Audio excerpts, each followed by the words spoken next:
आयबोवान කාලීන ප්‍රවෘත්ති වාර්තාකරණයේ ප්‍රමුඛයා සියත රාත්‍රී ප්‍රවෘත්ති විකාශයයි මේ මම කවිඳු විජේවර්ධන ප්‍රථමයෙන් සිරස්තල.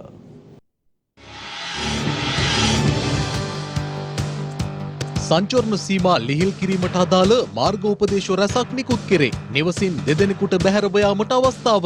පොදු ප්‍රවාහන සේවා 50%ක ධාරිතාවෙන් සුපිරි වෙළඳසැල්, සිල්ලර වෙළඳසැල්, බේකරි සීමා යටතේ විවෘත කෙරේ. සුරා සැල් සහ රාත්‍රී සමාජ ශාලා තවදුරටත් වසා තැබේ. ඊයේ දින සිදු වූ තවත් කොවිඩ් මරණ 47ක් සෞඛ්‍ය සේවා අධ්‍යක්ෂ ජෙනරාල්වරයා තහවුරු කරයි. කොවිඩ් ආසාදනය වී සුව වූ ගණනත් ලක්ෂ 2 සීමාව පසු කරයි. බ්‍රසීලයේ යළිත් කොවිඩ් අවදානම ඉහළට, මරණ ගණනත් ලක්ෂ 5 ඉක්මවයි. වසංගත පාලනයට පියවර නොගන්නා එරට ජනපතිට එරෙහිව ජනතාව වීදි බසී.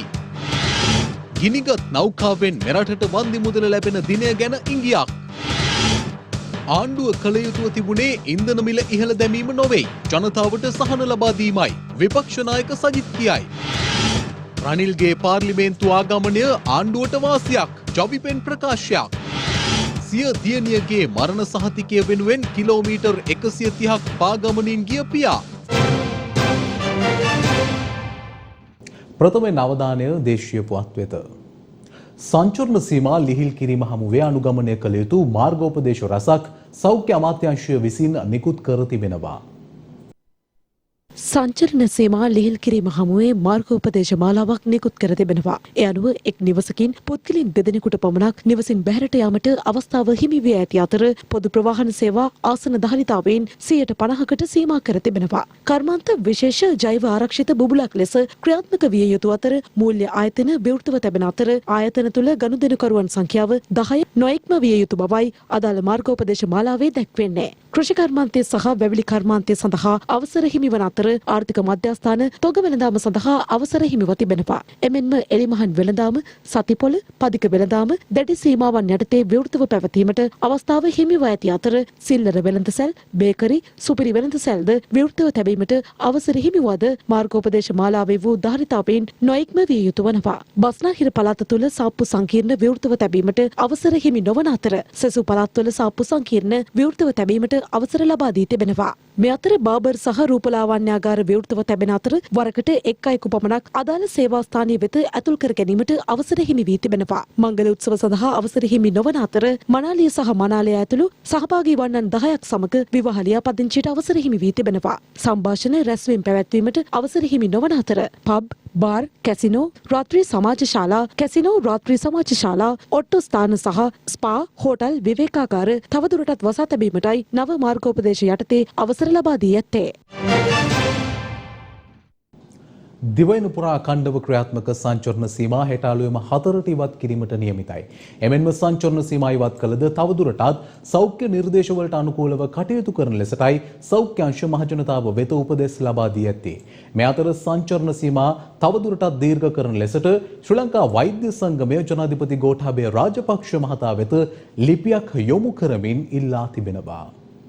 පසුගිය මාස 25 වනදා රාත්‍රී 11 සිට එම මාස 28 වනදා උදැසන 4 තෙක් සංචරණ සීමා අඛණ්ඩව ක්‍රියාත්මක කිරීමට පියවරගෙන තිබුණද අදාළ සංචරණ සීමා මේ මාස 7 වනදා තෙක් අඛණ්ඩව පවත්වාගෙන යාමට තීරණය කෙරුණා. යලිත් මේ මාස 7 වනදා අලුයම 4ට අවසන් කිරීමට නියමිතව තිබූ සංචරණ සීමා මේ මාස 14 වනදා අලුයම 4 තෙක් දීර්ඝ කෙරුණු අතර යලිත් අදාළ සංචරණ සීමා මේ මාස 21 වනදා අලුයම 4 තෙක් දීර්ඝ කෙරුණා. අවස්ථා කිහිපයකදී දිවයිනම ආවරණය වන පරිදි අඛණ්ඩව ක්‍රියාත්මක සංචරණ සීමා හෙට අලුයම 4ට ඉවත් කිරීමට නියමිතයි. ඒ අනුව 21, 22, 23 යන තෙදින සංචරණ සීමා ලිහිල් වන අතර යලි 23 වනදා රාත්‍රී 10ට දිවයිනම ආවරණය වන පරිදි පැනවෙන සංචරණ සීමා 25 වනදා අලුයම 4 තෙක් අඛණ්ඩව ක්‍රියාත්මක වනවා. හෙට දිනේ මෙලෙස සංචරණ සීමා ලිහිල් කළද මහජනතාව නිසි සෞඛ්‍ය නිර්දේශවලට අනුගතව කටයුතු කළ යුතු බවයි සෞඛ්‍ය අංශ පවසන්නේ. ඒ අනුව මුවාවරණ පැළඳීම, සමාජ දුරස්ථභාවය පවත්වාගෙන යාම මෙන්ම කිරීම, නිතර සබන් හෝ විෂබීජනාශක දියර යොදා දෑත් පිරිසිදු කිරීම අනිවාර්ය වනවා. මේ සියලු කාරණා සම්බන්ධයෙන් අධීක්ෂණය කරන්න හෙට දිනේ සිට අපි නිරන්තරයෙන් පොලිස් කණ්ඩායම් රැසක් යොදවනවා. එක් කාල පරිච්ඡේදයක් සඳහා සාමාන්‍යයෙන් අපි යෙදවීමට බලාපොරොත්තු වෙනවා 20000කට ආසන්න පොලිස් නිලධාරීන් සංඛ්‍යාවක් හෙට දිනේ සිට මේ කටයුතු නැවත යථා තත්ත්වයට පත්වන තුරු දිනපතා පරීක්ෂා කිරීම සිදු කිරීමට පස්නාහිර පළාත තුල පමණක් හෙට දිනේදී ඇතුළු වන ස්ථානවල තියෙන මාර්ග බාධක 14ට අමතරව කුඩා මාර්ග බාධක ඒ වගේම ෂණික මාර්ග බාධක 700ක් ක්‍රියාත්මක කිරීමට බලාපොරොත්තු වෙනවා. 8000කට ආසන්න නිලධාරී සංඛ්‍යාවක් යෙදවීමට අපි කටයුතු කරලා තියෙනවා. සංචරණ සීමා ලිහිල් කිරීම හමුවේ සීමා සහිතව මගී ප්‍රවාහන කටයුතු සඳහා පොදු ප්‍රවාහන සේවා ක්‍රියාත්මක වනවා. 21 වෙනිදා උදෑසන සංචරණ සීමා ලිහිල් වුණාට පසුව පෞද්ගලික අංශයේ රථ යම් ප්‍රමාණිකුත් ලංගම බස් රථ යම් ප්‍රමාණිකුත් ඒ දින කිහිපය තුල ධාවනය කරන්න අපි කටයුතු කරනවා. ඒක ප්‍රවේශම් සහගතව භාවතාවගේ ජනතාවගේ වගකීමක් වෙන කාරණේ අපි මතක් කරනවා. සංචරණ සීමා ඉවත් කෙරෙන 21 වනදා අලුයම 4 සිට 23 වනදා රාත්‍රී 10 තෙක් ප්‍රධාන මාර්ගවල දුම්රිය 17ක් ධාවනය යෙදවීමට තීරණය කර ඇති බවයි දුම්රිය නියෝජ්‍ය සාමාන්‍ය අධිකාරී ගාමිණී සෙනවිරත්න මහතා සඳහන් කළේ. මේ අතර සංචරණ සීමා ඉවත් කිරීම හමුවේ ධාවන කටයුතු සඳහා සූදානම් වීම වෙනුවෙන් ප්‍රදේශ කිහිපයක පොදු ප්‍රවාහනයට සම්බන්ධ බස් නැවතුම්පළ සහ දුම්රිය ස්ථාන අද දිනේ විෂ බීජ හරණයට ලක් කෙරුණා.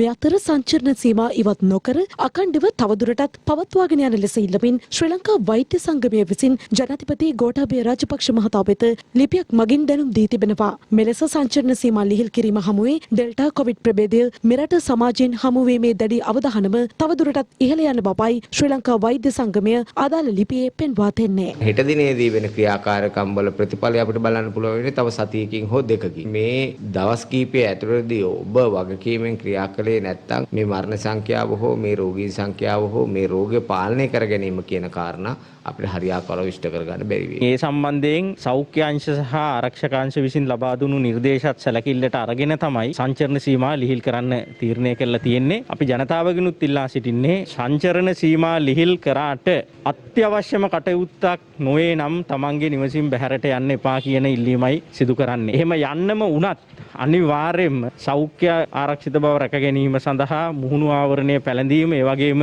එකිනෙකා අතර දුර පවත්වා ගැනීම, ඒ වගේම අත්පිරිසිදු කිරීම මේ කාරණා පිළිබඳ නිරන්තරයෙන්ම සැලකිලිමත් වෙන්න කියන ඉල්ලීම අප සිදු කරනවා.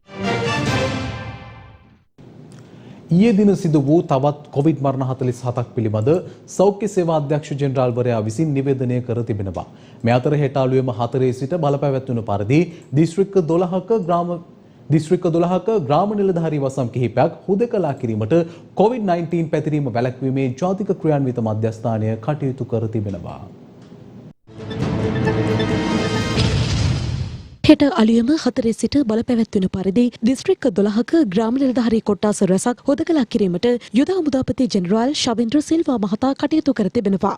ඒ අනුව කොළඹ දිස්ත්‍රික්කයේ ග්‍රාම සේවා වසම් 2ක්, ගම්පහ දිස්ත්‍රික්කයේ ග්‍රාම සේවා වසම් 6ක්, අම්පාර දිස්ත්‍රික්කයේ ග්‍රාම සේවා වසම් 2ක්, මඩකලපුව දිස්ත්‍රික්කයේ ග්‍රාම සේවා වසම් 6ක්, රත්නපුර දිස්ත්‍රික්කයේ ග්‍රාම සේවා වසම් 6ක්, කළුතර දිස්ත්‍රික්කයේ ග්‍රාම සේවා වසම් 4ක්, යාපනය දිස්ත්‍රික්කයේ ග්‍රාම සේවා වසම් 2ක්, මාතලේ දිස්ත්‍රික්කයේ ග්‍රාම සේවා වසම් 7ක්, පුත්තලම දිස්ත්‍රික්කයේ ග්‍රාම සේවා වසම් 2ක්, නුවරඑළිය ග්‍රාම සේවා වසම් 2ක්, ගාල්ල දිස්ත්‍රික්කයේ ග්‍රාම සේවා වසම් 2ක් සහ මාතර දිස්ත්‍රික්කයේ ග්‍රාම සේවා වසම් 4ක් මෙලෙස හුදකලා කර තිබෙනවා.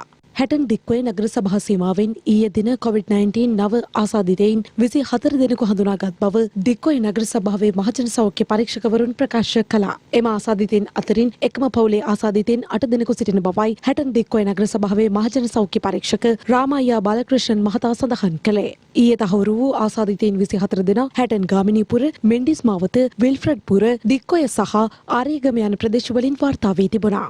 මාවනැල්ල සෞඛ්‍ය වෛද්‍ය නිලධාරී කොට්ටාසේ පුද්ගලයන් 110 දෙනෙකුට සිදු කළ PCR පරීක්ෂණයට අනුව පුද්ගලයන් 77 දෙනෙකුට COVID-19 වෛරසය ආසාදනය වී ඇති බවට තහවුරු වී තිබුණා. ඒ හේතුවෙන් ඔවුන්ගේ ආශ්‍රිතයින් සොයා පුද්ගලයන් 300 දෙනෙකුගේ අහඹු PCR පරීක්ෂණ සිදු කිරීමටත් සෞඛ්‍ය අංශ පියවරගෙන තිබුණා. වැලිගම සෞඛ්‍ය වෛද්‍ය නිලධාරී කොට්ටාසයට අයත් පැලෑන දකුණ ග්‍රාම නිලධාරී වසමෙන් මෙවන විට COVID වෛරස ආසාදිත පුද්ගලයන් 54 දෙනෙකු වාර්තා වී ඇති බව වැලිගම සෞඛ්‍ය වෛද්‍ය නිලධාරී කාර්යාලය ප්‍රකාශ කළා.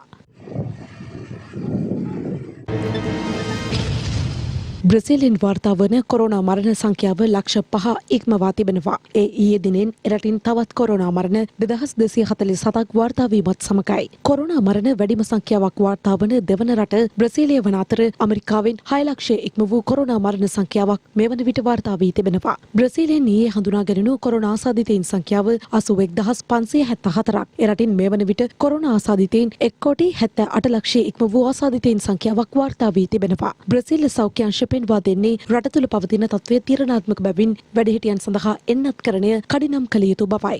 ශීත ඍතු උදාවීම සහ එන්නත්කරණය ප්‍රමාද වීම හේතුවෙන් බ්‍රසීලයේ කොවිඩ් වසංගත තත්ත්වය තවදුරටත් දරුණු වනු ඇති බවයි විශේෂඥයින් පෙන්වා දෙන්නේ. රට තුළ සීක්‍රීන් වෛරසය පැතිර යමින් නැතත් සමාජ දුරස්ථභාවය වැනි කොවිඩ් පාලන සීමා පැනවීම ජනාධිපති ජයා බොල්සනාරෝ ප්‍රතික්ෂේප කර තිබෙනවා. වසංගතය පාලනය කිරීමට පියවර නොගන්නා ජනාධිපතිවරයාට එරෙහිව බ්‍රසීල වැසියන් දහස් ගණනින් වීදිවලට අවතීර්ණ වී සිටින බවද විදෙස් මාධ්‍ය වාර්තා කළා.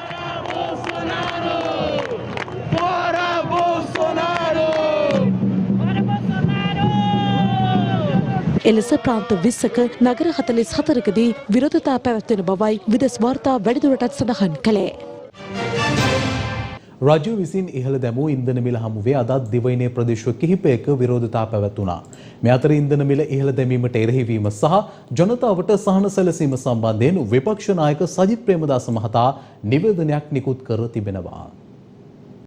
රජය විසින් පසුගියදා ඉන්ධන මිල ඉහළ දැමීමට කටයුතු කළ අතර ඊට එරෙහිව දෙවයින පුරා විරෝධතා පැවැත්වුණා. එමෙන්ම විපක්ෂයද මෙම අවස්ථාවේදී ඉන්ධන මිල ඉහළ දැමීම සම්බන්ධයෙන් සිය විරෝධය පළ කළ අතර අද දින විපක්ෂ නායක සජිත් ප්‍රේමදාස මහතා නිවේදනයක් නිකුත් කරමින් විපක්ෂය ඉන්ධන මිල ඉහළ දැමීමට විරෝධතාවය දක්වන්නේ ඇයිදයි යන්න සම්බන්ධයෙන් කරුණු කිහිපයක් ඉදිරිපත් කර තිබෙනවා. ඒ අනුව එම නිවේදනයේ දැක්වෙන්නේ ලොව භයානකම ව්‍යසනයකට රට මුහුණ දී සිටින මොහොතක ආණ්ඩුව කළ යුතු තිබුණේ ඉන්ධන මිල ඉහළ දැමීම නොව ජනතාවට සහන ලබා දීම බවත් 2020 වසරේදී ලොව අසීමිත ලෙස ඉන්ධන මිල පහළට යද්දී එම වාසිය ජනතාවට ලබා නොදුන් ආණ්ඩුව මේ මොහොතේ හෝ එය ක්‍රියාත්මක කිරීමට අවස්ථාව තිබූ බවත් පවසනවා. එමෙන්ම වර්තමාන ආණ්ඩුව බලයට පත්වන විට ඉන්ධන මිල තිබුණේ 2015 වසරේ සිය ආණ්ඩුව බහර ගන්නා විට තිබූ මිලටත් වඩා අඩු මිලකින් වන අතර එනමුත් මෙම ආණ්ඩුව බලයට පත් වූ දා සිට ඉන්ධන මිල අසාමාන්‍ය අගයකින් ඉහළ දමා තිබෙන බවත් එම නිවේදනයෙන් පෙන්වා දෙනවා.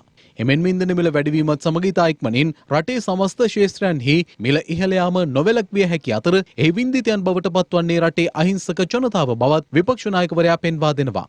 මේ අතර ඉන්ධන මිලට එරෙහිව අදත් දිවයින පුරා විරෝධතා පැවැත්වුණේ මේ ආකාරයටයි.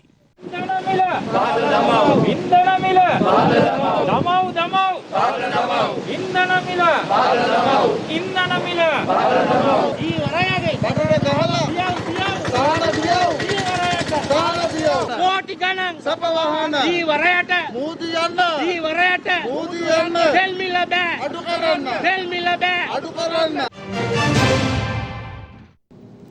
පවතින තත්ත්වය යටතේ දේශීයව පාලනය කළ හැකි භාණ්ඩවල මිල පාලනය කිරීමට කටයුතු කරන බව අමාත්‍ය බන්දුල ගුණවර්ධන මහතා පවසනවා.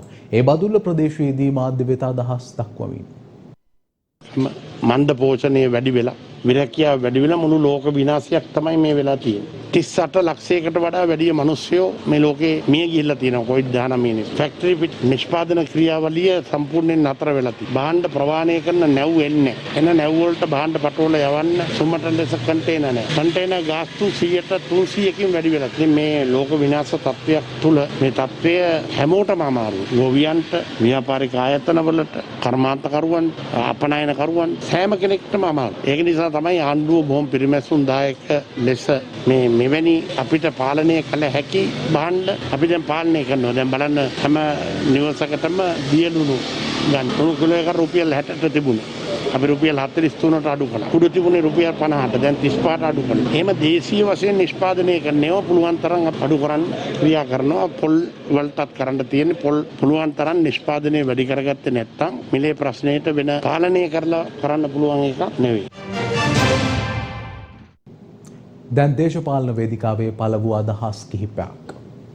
ලෝකයේ අනෙක් රටවල් වගේ නෙමෙයි අපි මේ අවුරුදු 5න් පහට ප්‍රතිපත්ති ඇදීම තුළ විශාල අර්බුදයක් තියෙනවා. ඒ නිසා තමයි අපි හැමෙලෙම කියන්නේ අවුරුදු 30කට 40කට මොන ආණ්ඩුව ආවත් වෙනස් නොවන ප්‍රතිපත්තියක් අපිට තිබිය යුතුයි. ජාත්‍යන්තර ප්‍රඥප්තිය අත්සන් කරනකොට අපිට යම් ස්ථාවර වැඩපිළිවෙලක් තිබිය යුතුයි. මේවා අපි දැන් අවුරුදු ගානක ඉඳලා කියනවා. හැබැයි හැම ආණ්ඩුවක්ම කරන්නේ මේ වැඩේම තමයි. ඒ නිසා මම නම් කියන්නේ මේ ආණ්ඩුවත් අඩුම තරමේ අපි ජනාධිපතිතුමා පත් කරගත්තේ විශ්වාසය ඇතුව බැනුම් ආණ්ඩ හරි මිනිස්සුන්ගෙන් නිවැරදි දේ කරොත් මිනිස්සු බයින්නේ නැහැ. ඒ නිසා බය නැතුව තීන්දුව අරගෙන වැඩ කළ යුතුයි. රනිල් වික්‍රමසිංහ මැතිතුමා දැන් පාර්ලිමේන්තුවට යනවා. එතුමත් එක්ක රටේ ජනතාවගෙන් 50%කට ආසන්න පිරිසක් හිටපු කාලෙත් මෙරටේ බලාපොරොත්තු ඉෂ්ට කරන්න බැරි වෙච්ච වික්‍රමසිංහ මහත්මයා, තනි රජයක් පිහිටව ගන්න බැරි වෙච්ච වික්‍රමසිංහ මහත්මයා, මෙරටේ අග්‍රාමාත්‍ය දූර දරන මොහොතේ රටේ ජනතාවගේ බලාපොරොත්තු ඉෂ්ට කරන්න බැරි වෙච්ච වික්‍රමසිංහ මහත්මයා තමන්ට හිමි නැති ජාතික ලයිස්තුවේ හිටපු අපේක්ෂකයන්ට හිමි ඒ ආසනය අරගෙන පාර්ලිමේන්තු ගියා කියලා මෙරටේ දේශපාලන විප්ලවයක් සිද්ධ වෙන්නේ නැහැ.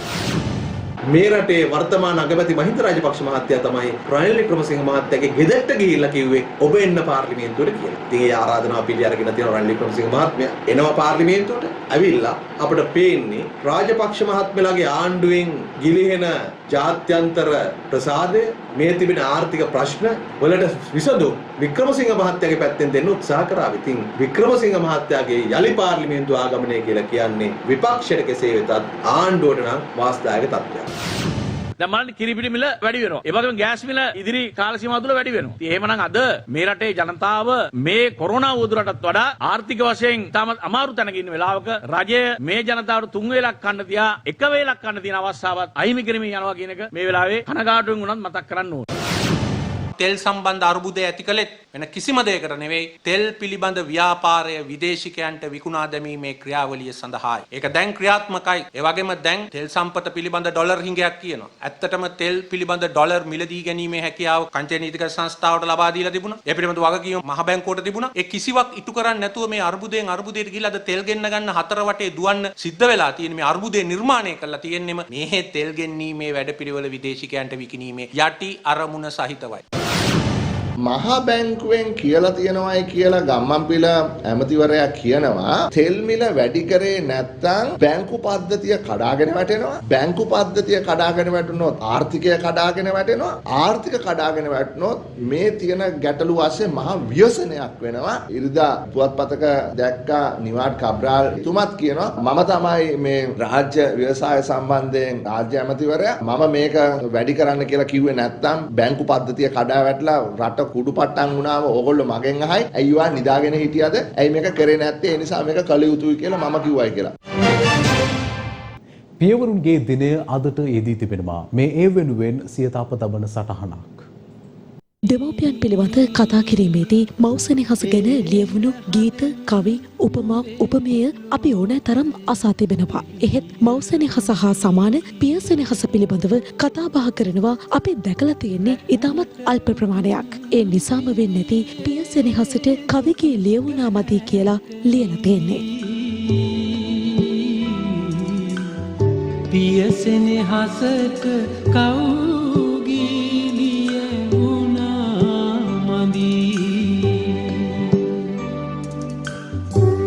දරුවන්ගේ ජීවිතය පුරා වැටෙන දැවැන්තම සෙවණැල්ල තමන්ගේ පියා. අම්මගේ ආදරය, සෙනෙහස, කරුණාව, දයාව මැද්දේ දරුවන්ගේ හිතට ලොකු විශ්වාසයක්, ආරක්ෂාවක්, රැකවරණයක් දැනෙන්නේ පියාගේ ධෛර්යය මත. දරුවෙකු මවගේ කුස තුළ පිළිසෙන ගත්තා පටන් මව එම දරුවාගේ බර දරාගෙන සිටිනවා සේම. පියෙකුද ඒ හා සමානව සිය දරුවාගේ වගකීම ජීවිත කාලය පුරාවටම දරාගෙන ඉන්නවා. පියෙකුගේ ගුණ වර්ණනා කිරීමට එක් දිනක් අවශ්‍ය නොමුණත් මේකේ කරුණු කාරණා හේතු කරගනිමින් පියෙකුගේ වටිනාකම ලොවට මතක් කර දීම සඳහාම පියවරුන් වෙනුවෙන් දිනයක් වෙන් කිරීමට කටයුතු කර තිබෙනවා.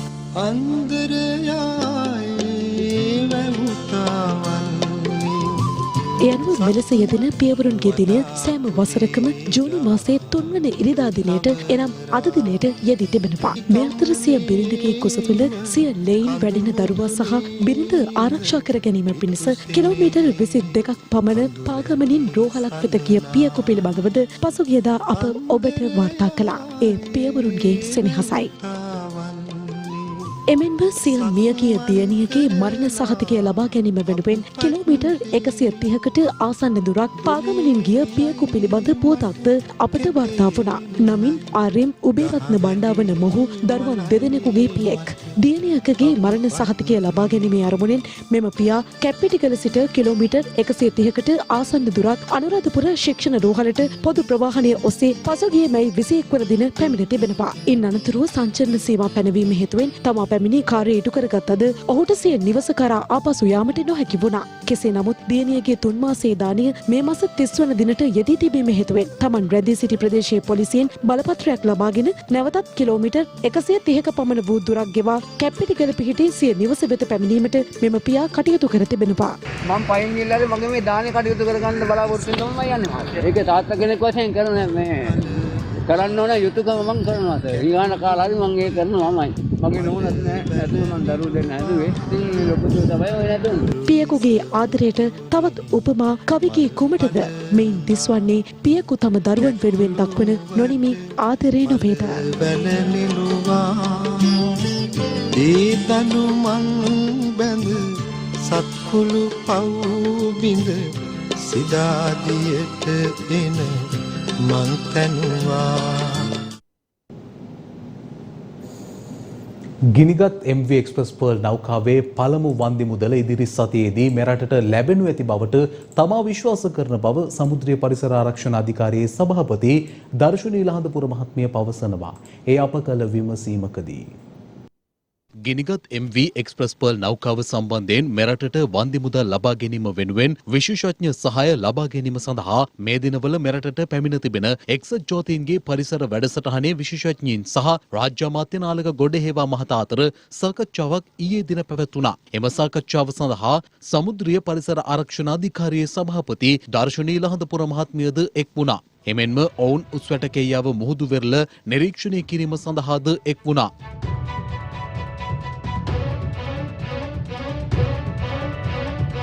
එහිදී මූලිකවම සාකච්ඡා කිරීමේ මෙම සිද්ධිය සම්බන්ධයෙන් අපි විසින් පරිසර හානිය ගණනය කිරීමේදී කොයි ආකාරයකට පරිසර හානිය ගණනය කළ යුතුද? එමෙන්ම පරිසර හානිය අධ්‍යයනය කිරීමේදී සලකා බැලිය යුතු මූලික කාරණා මොනවද කියන කර්තව්‍ය වගේම යම්කිසි ආකාරයකින් පරිසරය ප්‍රතිස්ථාපනය කරන්න යම්කිසි ජීවිත හානි වෙලා තිබුණා නම් එය ප්‍රතිස්ථාපනය කරන්න අපිට ඔවුන්ගේ දායකත්වය ලබා ගන්නට හැකියාව කොයි ආකාරයෙන්ද කියන එකත් ඒ වගේම මෙම පරිසර කලාපයන් ප්‍රතිස්ථාපනය කිරීම සම්බන්ධයෙන් සහ මීපා ආයතනය සහ අනිකුත් ආයතන වල තිබෙන ශක්්‍යතාවය දියුණු කිරීම සම්බන්ධයෙන් මේ පිළිබඳව ප්‍රාග්ධනීය තිබෙන ආයතන තිබෙනවා නම් ලෝකයේ වෙනත් රටවල එම ආයතන මීපා ආයතන සමග සම්බන්ධීකරණය කිරීම තමයි අපි මූලිකව ඉන්නේ ඉල්ලා සිටින්නේ. මෙහිදී එක්සත් ජාතික සංවිධානයේ මේ විශේෂ නියෝජිතයින් මූලිකවම ඔවුන් ස්වාධීන වාර්තාවක් ඉදිරිපත් කරන්නට අපි විශ්වාස කරනවා. ඒ තමයි ඔවුන්ගේ බලාපොරොත්තු. සිදු වූ හානිය පිළිබඳ ස්වාධීන වාර්තාවක් ඉදිරිපත් කරයි. මෙම වාර්තාව ශ්‍රී ලංකා රජයේ පාර්ශ්වයන් විසින් හදන නැත්නම් ඉදිරිපත් කරන ලබන වාර්තාවට තවදුරටත් වැඩි ශක්තියක් එකතු කරයි කියලා තමයි අපි බලාපොරොත්තු වෙන්නේ අපේ හානි බෝරණය කටයුත්ත සිදු කිරීමේදී. පළවෙනි අන්තර්කාලීන හිමිගම් ප්‍රෑම වන්දි මුදල් අපි උන්ට අවල වෙනට තුමානේ දෙකකට ආසන කාලයක් වෙනවා මම හිතන්නේ. මම හිතනවා එළදෙන සතිය අවසන් වීමට පළමුව වගේ මගේ පුද්ගලික විශ්වාසයකට කොහෙවත් ලැබුණු තොරතුරක් නෙවෙයි. නමුත් ඔවුන් ඉක්මනට ඒ කාර්යය සිදු කරයි කියලා මම විශ්වාස කරනවා. මේ අතර නැවෙහි තවත් බහලුමක් ඊයේ රාත්‍රියේ උස්වැටකෙයියාව වෙරළ තීරයට මෙලෙස ගොඩගසා තිබුණා.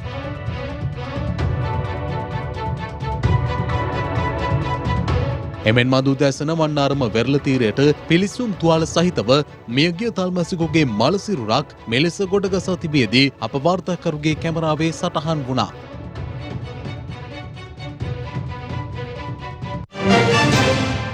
දැන් තවත් පුවත් කිහිපයක්. ඊයේ දිනට යෙදී තිබූ ජාතික පිරිවෙන් දිනය සහ රට තුළ පවතින කොවිඩ් වසංගතය දුරු කර ගැනීම වෙනුවෙන් රතන සූත්‍ර දේශනාවක් මුළු දිවයින පුරා පිරිවෙන් 814ක සහ සීල මාතා අධ්‍යාපන 11ක පැවැත්වීමේ සමාරම්භක වැඩසටහන ඊයේ රාත්‍රියේ කඩුවෙල සංකපිට්ටි විහාරස්ථානයේදී පැවැත්වුණා. ඒ රාජ්‍ය අමාත්‍ය විජිත බේරුගඩ මහතාගේ ප්‍රධානත්වයෙන් දකුණු කොරියාවේ සනීපං ආයතනය විසින් ජනාධිපති ගෝඨාභය රාජපක්ෂ මහතාගේ ජන්මදිනය නිමිති කරගනිමින් වියලි ආහාර ද්‍රව්‍ය ලබා දීමේ වැඩසටහනක් අද කොළඹ හුණුපිටිය ගංගාරාම විහාරස්ථානයේදී පැවැත්වුණා. රටේ වත්මන් තත්ත්වය තුළ පීඩාවට පත් ජනතාව හට මෙම වියලි ආහාර ද්‍රව්‍ය ලබා දීම සිදුවනු ඇති.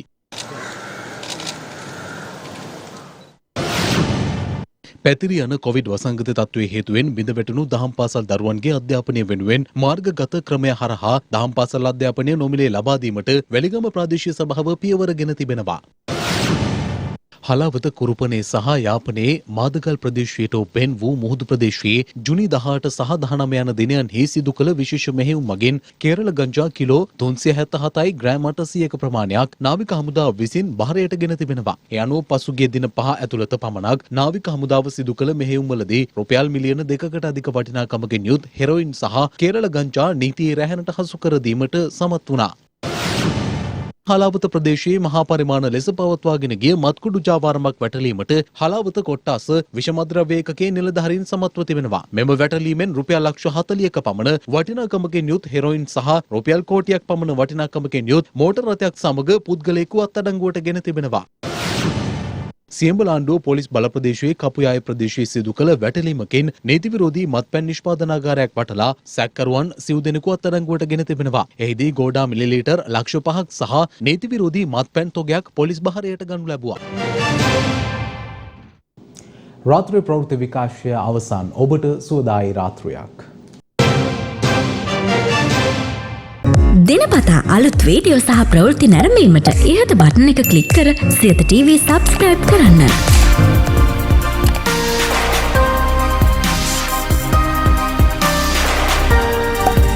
අලුත් වීඩියෝ ගැන මුලින්ම දැනගන්න මෙම සීනුව ක්ලික් කරන්න.